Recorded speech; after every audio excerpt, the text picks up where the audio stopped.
사순절 열 이틀째입니다. 여러분 모두를 예수 그리스도의 이름으로 축복합니다. Day 12, 씨를 뿌려라 라는 제목을 가지고 마태복음 17장 20절의 말씀으로 시작합니다. 만일 너희에게 믿음이 겨자씨 한 알만큼만 있어도 아멘. 거대한 쇠코이아 나무 밑에 서면 마치 창조주의 그늘 아래 서 있는 것만 같다. 처음 요세미티 국립공원에 놀러 갔을 때 내가 받은 인상이 바로 그것이었다. 위풍당당한 쇠코이아 나무들은 둘레가 6m가 넘고 높이가 무려 90m나 되었다. 더욱이 땅속의 뿌리는 3m가 넘고 사방으로 뻗은 뿌리들의 지름만도 25m나 된다고 한다.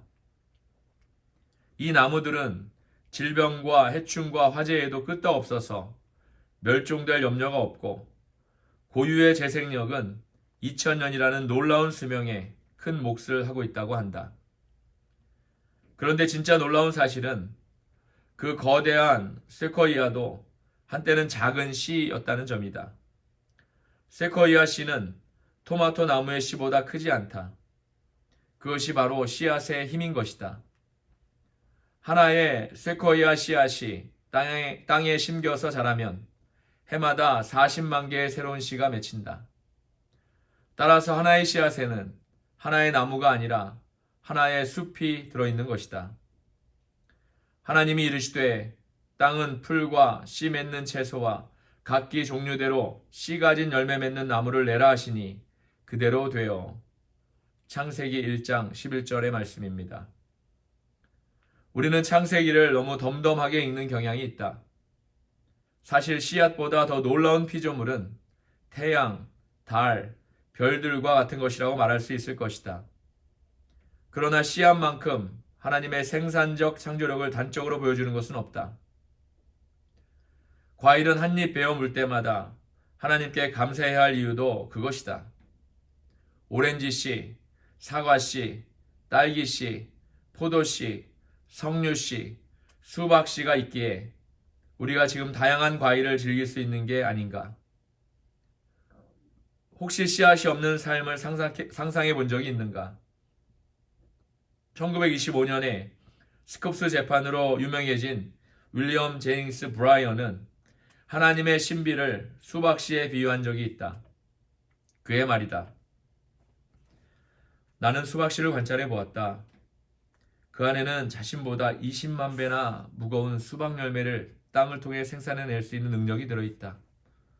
또한 이것은 단순한 모방 예술을 넘어서서 겉면에 아름다운 녹색을 입히고 그 위에 다시 흰색의 줄을 넣은 뒤 안에는 붉은색의 과육이 점검이 검은 실을 박아서 자기보다 20만 배나 무거운 열매를 생산해낸다. 당신이 이 수박의 신비를 설명해 준다면 나도 당신에게 하나님의 신비를 설명해 주겠다. 믿음의 잠재력을 또 그에 대해 알고 싶다면 먼저 씨앗이 가진 능력을 이해해야 한다. 예수님은 우리의 믿음을 겨자씨와 연관지어 말씀하셨다. 당시 유대의 농작물 중에 가장 작은 씨가 겨자씨였다. 여느 씨처럼 겨자씨도 싹을 틔어야 하는데 보통은 땅에 심긴 지 열흘이 지나면 싹이 나온다. 어떤 채소는 어떤 꿈처럼 그보다 더 오랜 기간이 걸린다. 책을 쓰고 싶다는 나의 꿈은 13년이 지나서야 싹을 틔웠다. 내가 목표한 어떤 것들은 아마도 수십 년이 걸려야 이루어질 것이다. 믿음은 꿈을 지탱해주는 힘이다. 간혹 그 꿈들이 죽어서 묻혀있는 것처럼 보여도 믿음은 여전히 그것을 살아있게 해준다. 씨앗이 바로 그런 것이다. 땅 속에 들어가 사라져 겉보기에는 죽어있는 것 같아도 사실은 그렇지 않다. 싹을 틔어서 땅 위로 솟아나온다. 겨자씨를 보고도 어떤 식물의 씨인지 모른다면 장차 그것이 어떤 모습이 될지를 상상하기도 어려울 것이다. 잠재력은 그 작은 물질 안에 변장하고 숨어 있다. 당신이 핫도그를 발라먹는 겨자 소스가 땅에 심어진 작은 씨앗에서 생겨난 것인지는 몰랐을 것이다. 눈꽃만큼 작은 씨앗에서 그토록 크고 우람한 나무가 자란다는 것도 몰랐을 것이다. 모든 씨앗이 다 그렇다. 도토리가 자라서 상수리나무가 된다는 것을 알고 있는가? 한 개의 검은 씨가 기막힌 맛의 붉은 과육을 지닌 초록의 수박이 된다는 것을 알고 있는가? 혹시라도 모를까봐 하는 이야기인데 작은 겨자씨 안에는 인간의 생존에 필요한 필수 영양소가 거의 다 들어있다.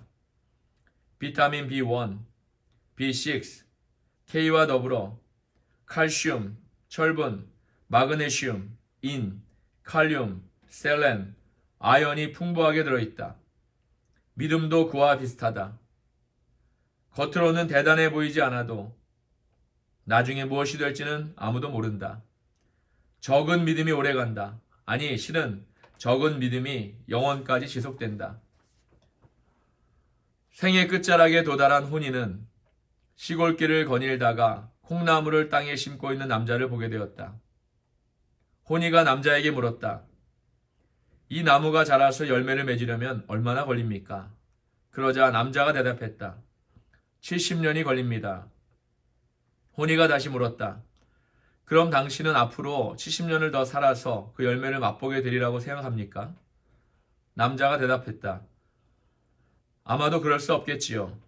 하지만 제가 세상에 태어났을 때 우리 집 앞에는 할아버지와 아버지가 심은 콩나무들이 많이 있었습니다.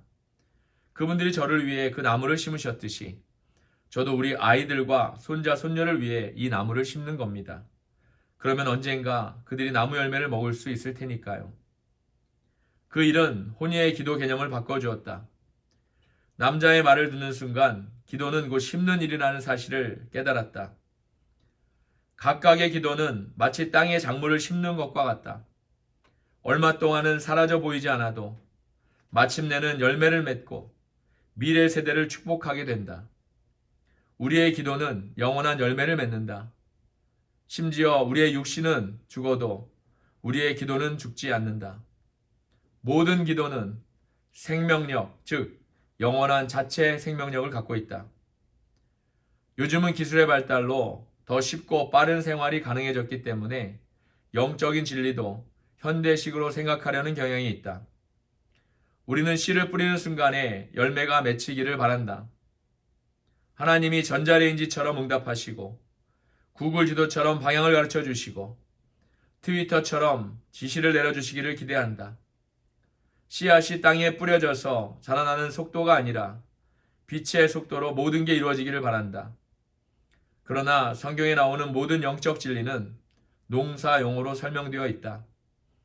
우리는 자신의 꿈이 하룻밤새에 이루어지고 기도가 즉각 응답되기를 바라지만 하나님의 나라는 그런 식으로 작동하지 않는다.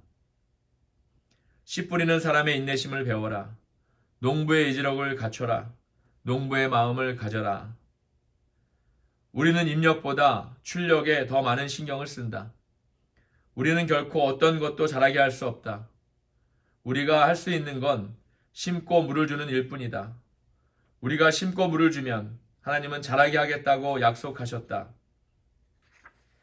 이것은 좋은 소식인 동시에 나쁜 소식이다.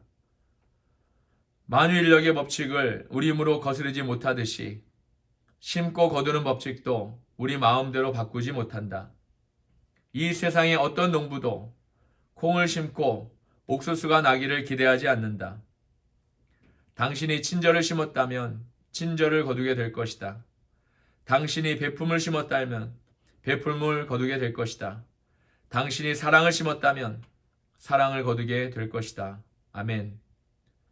살다 보면 누구나 영적, 관계적, 재정적 가뭄의 시기를 지나간다. 그럴 때마다 추수의 시기가 절대 오지 않는 것처럼 느껴질 때가 있다. 그래서 심기를 중단하고 싶은 유혹에 빠진다. 하지만 내가 해주고 싶은 충고는 간단하다. 계속해서 씨를 심어라. 계속해서 기도하고 순종하고 베풀고 사랑하고 섬기라. 당신이 계속해서 올바른 씨앗을 심는다면 하나님의 때에 하나님의 방법으로 축복의 추수기가 다가올 것이다. 아멘. 오늘의 기도 전략입니다. 우리가 작은 일을 큰 일처럼 하면 하나님이 큰 일을 작은 일처럼 해주신다. 아멘. 오늘 주신 말씀을 가지고 오늘 하루도 하나님의 은혜와 축복이 여러분 모두에게 함께 하시기를 축복합니다.